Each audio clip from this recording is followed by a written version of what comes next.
Hey everyone, I'm Coach Wolverine. Coach Kelowna. And this is another conversation over drinks. And today we've been talking a lot about integrity and how that sits with us and whether or not we're living within it. And Coach Kelowna here has a brilliant start to this topic of conversation. So just to sum it up, like a lot of people want to talk about being honest and being integral and all these things, like all these good things come to you when you're operating in integrity. The way I kind of look at it is you're not doing things honestly or with high integrity to get anything. You're doing it to make sure you don't lose anything. And by that I mean when you start doing things that aren't in integrity with not following through what you say or what you believe or living by example, you start giving things up. You start giving up relationships because those get soured. You start giving up business if you're trying to pursue one that requires you to be integral. You just put a lot more stuff at risk. So having integrity is not about running out and trying to gain everything by being the most honest person in the room. It's being honest and integral so that you don't lose things that mean a lot more to you than you might know. And then with yourself, you don't have to live with doing a bunch of shady stuff, because eventually that's going to eat away. And with all the talk we have about energies and how people feed off of it and how they just know whether you're saying one thing or not, they're going to know. And at the very least, you're going to know. So no matter how much we try and convince ourselves that whatever integrity we're living outside of no matter how much we convince ourselves that we are living within our integrity, but we actually aren't, that energy will still come through. And this is something that I've been learning firsthand experience in my life, where I've just had that lovely realization that I haven't been living within my integrity and that I have unfortunately tainted some of my relationships in life purely to the fact of trying to keep my own ego safe. That sucks. Which is the whole reason we're here, because discomfort is absolutely the whole reason.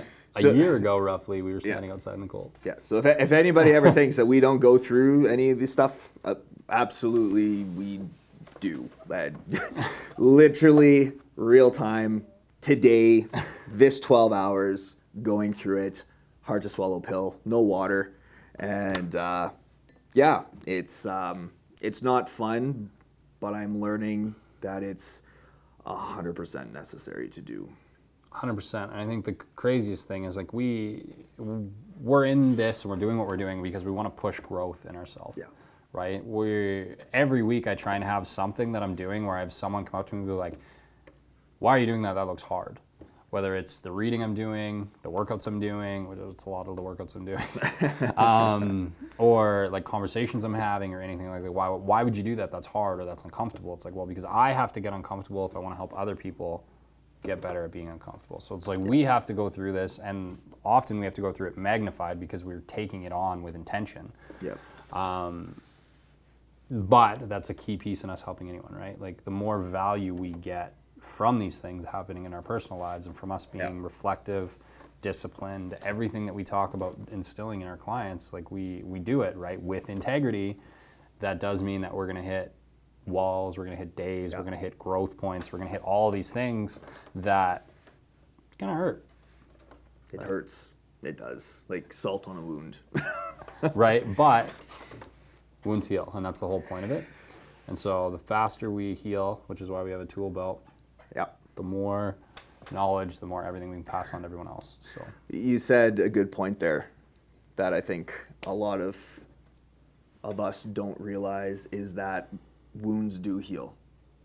Time does pass, and we do eventually feel better after our egos are bruised. As scary as it is to step into the vulnerability of owning our mistakes and owning where we could have made different decisions but chose not to because we were also protecting our ego back then,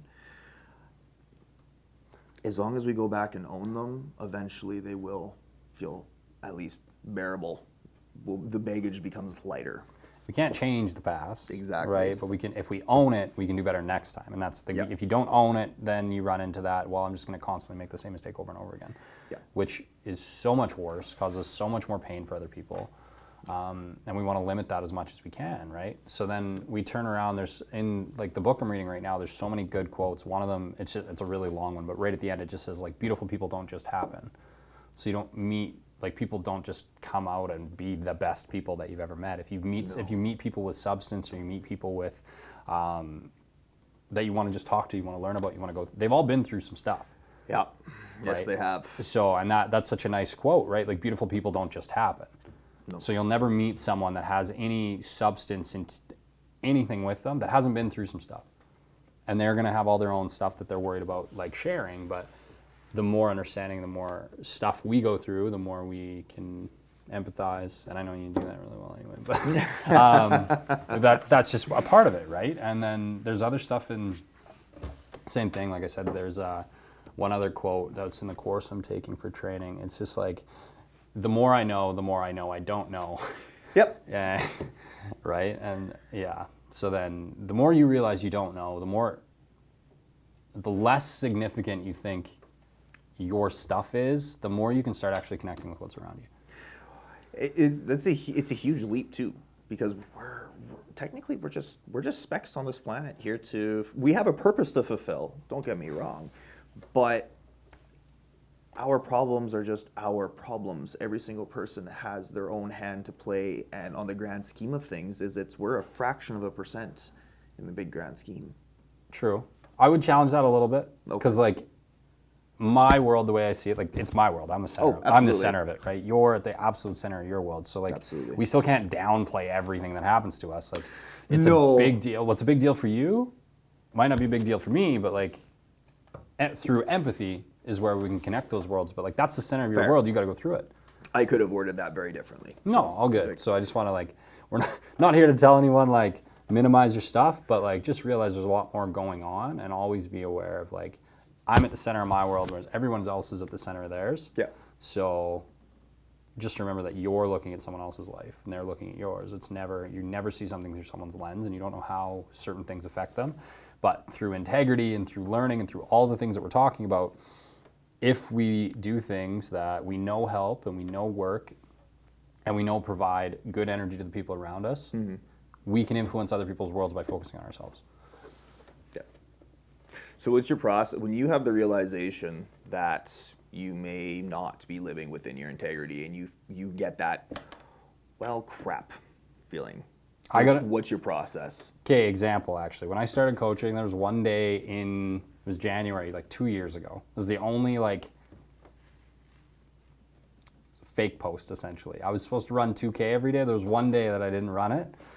And I went outside and took a little video of me coming home, and I sat inside and I posted it, and I was like, all right, we're never doing that again. And that's just because it's like, I know most coaches are doing something like that at some point, right? Whether the set they film is the one time they've done it with that much weight ever, or they did it at the beginning and it was their end, whatever, it doesn't matter. Like, there's your before and afters. Like, there's always a level of manipulation, but that didn't sit okay with me, because running 2K takes like 10 minutes. It was like minus 40, so like I had all the reasons in the world not to do it, but I also said I was going to do it and didn't do it. Right. So my whole thing is, if I sit down and I can honestly say like, hey, I said I was going to do something and I didn't do it, I go back and I was like, did I say I was going to do it because I just wanted to appease someone else? If so, then being direct with that person is my issue. It's not that I said I was going to do it and didn't do it. It's that I knew I wasn't going to do it and I didn't tell them. So that's where it's kind of another layer. It's like, in reality, I should just be like, hey, I don't agree. I'm not going to do that. Right. And then deal with the repercussions of whatever relationship that is right then and there, because then unintegral things look much worse. So you get into that other point where you're trying to do these things because you want to like reduce conflict. And I don't like conflict. I don't either. It's so energy consuming. I save it for sports, and then I get mad at people. But typically when they do something wrong, I try not to be the instigator of anything. But same idea is, I can't hold that, and I have to make sure I didn't do it for someone else's reasoning. Right. And I think that's the biggest process for me, is like, did I say I was going to do it because of me, or did I say I was going to do it because of someone else? And if so, why am I holding their opinion so high? And then I've got a whole nother reflective pattern to go Yeah, it's another kind of worms to just sit beside the first one. Yeah, but seem to that's add up. usually the path I go down, because there's really only two options. Either I said it and meant it at the time, and then for some reason I didn't do it, then it's probably procrastination or anxiety or something else that's in the way that needs to be dealt with. Yep. Or I said it for someone else, which ultimately is just a lie, Yep. which is much worse. But that's avoiding a conflict. So it's like, was I just afraid of a conflict, or do I've got stuff to process? And to me, those are my only two options for not being integral. That's fair. Right, when it comes to the post, that was just me being lazy, That's which fair. isn't okay. Where in my life where I haven't shown up in what I now deem in my opinion properly is not necessarily in the initial choices that I make, because I do my absolute best to never make an ill will intentional decision. Malicious intent doesn't Yeah. exist. Basically, that's how I try and Yeah. look at it, right? And so where I fail to show up in integrity is when I have the realization down the road that's like, oh, I did mess up. And I can feel it and here, and then going back to own the fact that I messed up, however long it was ago, and I'll hold on to that. And that's where I catch myself failing to show up, is basically admitting that I made a mistake and owning that. And of course, it's very dependent on the weight of it, but for the vast majority of it, like I've been in the position where I'm like, well, I could do this and nobody would know. Right? Same type of thing. Make a post that I, did something great and I didn't really actually, but then as soon as I write it out, it sits there like a ball of lead in my gut. I'm like, I can't do it. I just can't. But then, yeah, the backtrack of, oh, that actually wasn't that great of me to do. Well, I have now created this entire reality around what I did being okay, and I literally have to rewrite the entire story around what I did, realizing that, no, it was in fact not okay. But so looking at like the way we make decisions, we will essentially do what's best for us at the time, or what we deem to be best for us at the time. We're always running away from pain and towards pleasure. Essentially, right? Which would be the I always say it wrong. It's like Epicurean way of living. Yeah. Versus your Stoic would be the opposite of. Yeah. So we start looking at that, but we did what was best for us at the time. With the knowledge that we had. So then for me, it becomes a question of your priorities. Mm-hmm. Right? So I was either prioritizing non-conflict, like back to my example, right? Or prioritizing pleasure over the reality of the situation, or the integral portion. Right. Non-emotion driven decisions, I guess. Right. Is how I would sum that down. So take emotion away. If I look at it that way, take emotion away, would I have made the same choice? It's a good question. Because thinking back to a lot of them is that, no, I probably wouldn't have made the same choice, because through further other exploration and personal work and development is like things in myself that I realized is I deal with a abandonment issue or feeling of abandonment or inadequacy or scarcity. These are my three core beliefs that I have been trying to rewrite in my life. And then of course it's like those three triggers. There's always going to be the little light bulb that turns on that reminds you of it. And don't get me wrong, it's gone substantially better. But there's always these three things where there's a reminder of who I once was and where I once came from. That's part of who we are, right? Yeah. Like, again, we don't get to become good people unless we go through bad stuff. Exactly. So, yeah. And when we realize that, what we do with the realization of like, wow, I could have done that differently. If we choose to not act on it, then that's a reflection of our character, right? That's like driving down the highway, getting a flat tire, and just turning up the radio so you don't have to change the tire because you can't hear it. Yeah. Which so many of us do. We just try and ignore the problems, which I will be the first to admit that. Like, right? yeah. And this is life. Life is lessons, right? You learn it as we go, and 100%. So now, like, yeah, again, back to the emotion, like you take that away, right? Take that away. So now next time that emotion comes up, you can check. yep. You can check it at the time. Like, hey, I've been here before. This seems familiar. Yeah. Because there's only so many emotions we're going to feel, Right. or shades of. So it's like, I felt this before. I've made dumb mistakes because of it before. Yep. how do I make sure that doesn't happen again? Next, right? And then you can either be like, hey, I need a minute, which is none of us want to do, which is so crazy, because like if it pisses someone off because they're like, hey, I need a minute, then it's like you also apparently need a minute. Yeah. So it's not a bad thing to just be like, hey, can you give me a second? Yeah. So is what it is, and then we get into all that. But I think removing emotion in reflection is such a big thing, because if you just take emotion out and you're like, I would have done it differently, then it's like, okay, well, I wasn't in control of myself in that situation.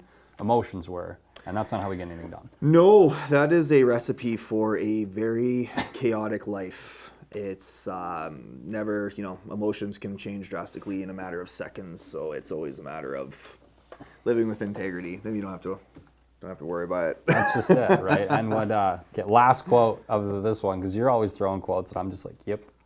But no, the cool one was, it was like a master of, if you can't master one, you're a master of none, essentially. So if you can't master yourself, then you have no right to help others, is basically the entirety of everything. But if you're a master of one, you can be a master of many. So that's where the focus is, like, okay, you go, you address that. But also, we're never going to learn if we don't do anything. Books can only teach us so much. Experience is the ultimate teacher. Experience and taking action is what's going to teach us more than reading the book. Owning it, right? So for me, like, I've got a bit of a control thing. Yeah. So it's like, dude, scarcity and adequacy I control. I get it. yeah. So then if I look at it, right, if I lose control because of an emotion, then I've defeated myself, which is bad. Yep. So then I'm like, okay, well, I got to figure that out to make sure it doesn't happen again. Right. So. Yeah. Life lessons. I can beat that one to death, but I think the biggest thing, kind of like I summed up at the beginning, is integrity isn't for you to go out and take things or get more stuff. Integrity is to make sure we don't lose the things we already have. Or lose ourselves along the way. Exactly, right? Lose the things, lose ourselves, lose our heads, lose whatever. Like it's just a matter of we're not sitting here trying to capture the world or chase everything, right? Yep. But we can make it better by being integral, and that's, you don't have to go further than that. Like, I can look at a lot of good people I know, and they don't even have to do anything other than, like, they say they're going to do something, they do it. That's yep. And the easiest way to, like, ruin something is to say you're going to do something and then just not. Yeah. Yeah. Also, another side of integrity that's as important, following through with things that you say you're going to do. Yeah. So, like, it's such a crazy thing, and like I said, we can beat it to death, but next time you think about avoiding something, or you think about like making a rash decision, like I buy chocolate bars at the till all the time, and I know that's me just being like, oh man. So it's things like that, like little things, right? Like impulse buy, like, okay, well, why am I making impulse buys? Right. Right? Like it's literally in the Instant name. gratification. Don't do it. So yeah, we need to check on little things, and little things can be a sign of a much bigger issue. Absolutely. So just take note. That's Absolutely. all. That's all on integrity, but just remember, the more things we deal with now, the less stuff we deal with later. Yeah, absolutely. Well, that is it for today, guys. Please like, share, subscribe on whatever platform you are consuming this content on. Cheers. Cheers. And we'll see you next week.